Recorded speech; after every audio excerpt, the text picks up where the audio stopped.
এই বুড়ো, পলকহীন দৃষ্টিতে কি দেখছো?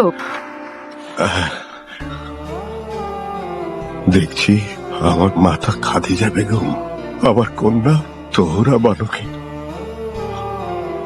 মা, মা, হাল ধরা শিখে গেছি মা। এবার এই হালটা ধরবা না।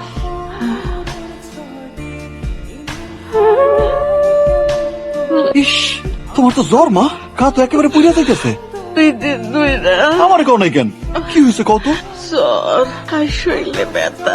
চলো ঘরে চলো, তোমার ঘরে রেখে আমি ডাক্তারের কাছে যাবো। রাজকন্যে, আপনার কথা শুনে সবাই যেভাবে আনন্দ করতে করতে বাড়ি গেল, এখন যদি বৃষ্টি না হয় তাহলে বৃষ্টি আসবে, এটা আমার বিশ্বাস। সবাই মিলে যখন আল্লাহর কাছে চাইবো, তিনি তখন নিরাশ করবেন না। ও ঢুলি না? হ্যাঁ, তাই তো। ওকে ডাকো।